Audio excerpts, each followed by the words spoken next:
I'm not going to let them count this point because it just might not be that good. Let's see. I'm going to get focused real quick.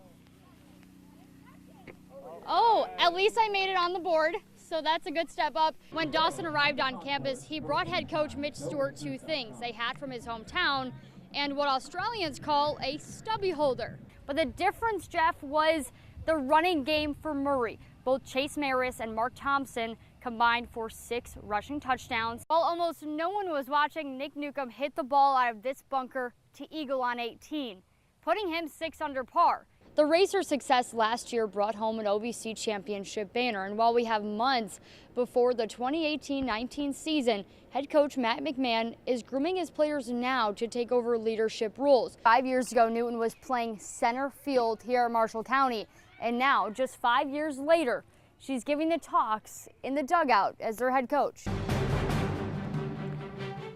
It's that time again during the high school football season to show the best Gridiron Glory performances of the week. Coming in at 5th is Mayfield's Kentrey Matthews for his 4 touchdowns against Tillman last week. And from McCracken County, Elijah Wheat breaks in at number 4. And 3rd is Crittenden County's Devin Nesbitt. This week's runner-up is Caleb Kimball from Fulton County.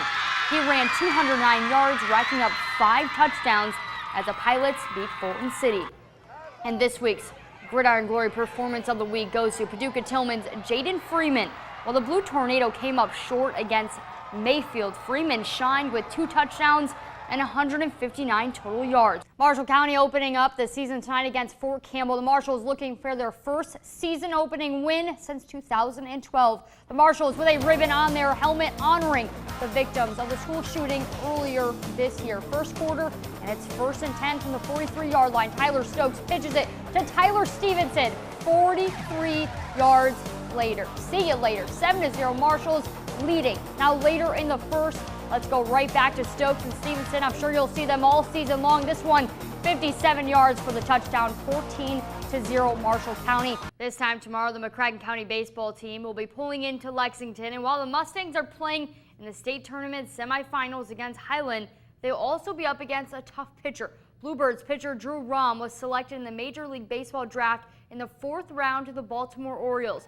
The Mustangs will have to deal with his 91 miles per hour fastball, and so while McCracken has put up 30 runs in their last 2 games, Rahm will try to put an end to that explosive hitting streak.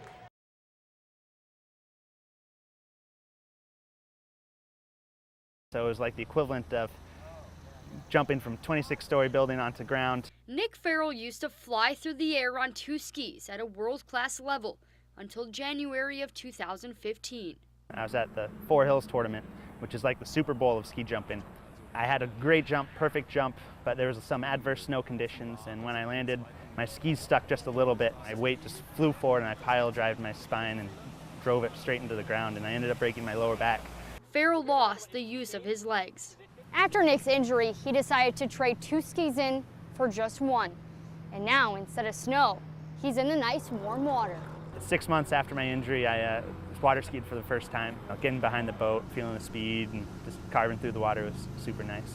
He's now in Paducah for the Disabled Water Ski Nationals. You know, life tends to throw curveballs at you. Water skiing has been an awesome, fun thing for me to do with that, and it's given me that, time to get on the water out in the sun and, put a smile on my faces and see smiles on everyone else's faces.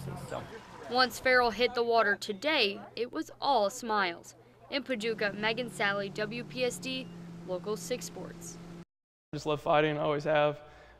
Boxing brings more of a sport into fighting for me. But Charles Ligon's first fight was in the Army. I was stationed in Regional Command East in 2011. I was there for about 10 months before I got hit by a mounted IED, which I lost my leg. As he returned from Afghanistan, Ligon took a year to teach himself how to walk again. Got my new prosthetic leg and all that. Now Charles is taking that determination he had in the Army to his boxing career.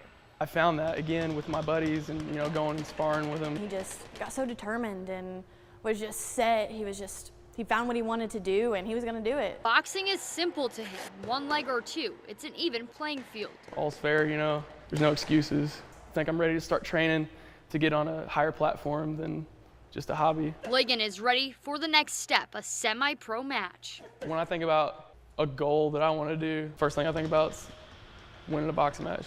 I don't expect to be the best boxer because I'm a man of logic, but I expect to be the toughest boxer.